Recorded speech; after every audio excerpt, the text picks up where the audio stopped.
ఓదార్చేరా అని అడుగుతా ఉన్నా, పరామర్శించారా అని అడుగుతా ఉన్నా.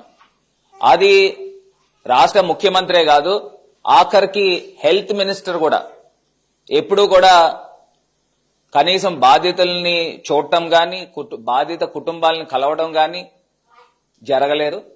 అదేవిధంగా deputy chief minister Pawan Kalyan గారు కూడా రాజమండ్రి వచ్చారు. మరి ఇంత ఘటన జరిగినప్పుడు మీకు బాధ్యత లేదండి? యాక్టింగ్ సీఎం నారా లోకేష్ కూడా ఇప్పుడు కూడా దీని గురించి ప్రస్తావన కూడా తీసుకుని రాని సందర్భాలు.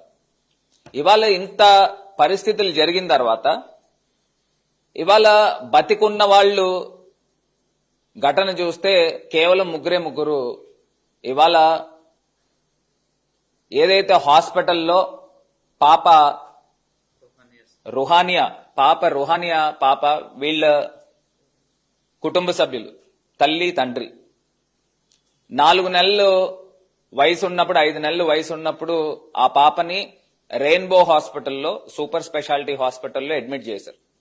ఆ రోజు నిమ్మల రామానాయుడు గారు మంత్రిగా ఆయన వచ్చాడు, కలెక్టర్ గారు వచ్చారు, వీళ్ళందరూ కూడా వచ్చారు.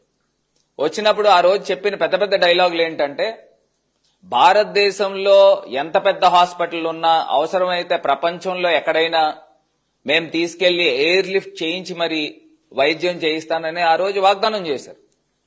ఇవాళ ఆ పాపని డిశ్చార్జ్ చేసేసేయండి అని ఇమీడియట్ గా కలెక్టర్ గారు హుకుం జారీ చేశారు. దాని తర్వాత ఈ బాధితులు నా దగ్గరకు వస్తే, మాకు అన్యాయం జరుగుతుందని వస్తే నేను ప్రెస్ మీట్ పెట్టి ఇమీడియట్ గా మీరేం చెప్పారు ఆ రోజు చెప్పిన మాటలు, పూర్తి స్థాయిగా కోలుకున్న తర్వాత గాని డిశ్చార్జ్ చేయము, మొత్తం పూర్తి బాధ్యత మాదే అని ఆ రోజు మీరు ఇచ్చిన వాగ్దానం. వీళ్ళు ఏంటంటే రెక్కాడితే గాని డొక్కాడదు. ఒక ప్రైవేట్ ఉద్యోగాలు చేసుకుంటున్నారు, నెలకి 20-25 రూపాయలు సంపాదించుకుంటారు. హాస్పిటల్ ఖర్చులు ఈ పాటికి గతంలో వేరే హాస్పిటల్ అడ్మిట్ చేసినప్పుడు వీళ్ళు సొంత డబ్బులు ఖర్చు పెట్టుకున్నారు. సుమారుగా 4 లక్షల రూపాయలు ఖర్చు చేసుకున్నారు. ఇప్పటిదాకా గవర్నమెంట్ రియంబర్స్ చేసిందండి? ఒకటే సూటిగా ప్రశ్నిస్తా ఉన్నా. ఒక పక్కనేమో వైజాగ్ స్టీల్ ప్లాంట్ లో అంత పెద్ద ఘటన జరిగింది, రాజమండ్రిలోనేమో పాలు తాగి 16 మంది చనిపోయారు. అసలు ఈ ప్రభుత్వం యొక్క ఇంత నిర్లక్ష్యం ఏంటి అని అడుగుతా ఉన్నా. అసలు మీకు బాధ్యత ఉందా అని అడుగుతా ఉన్నా.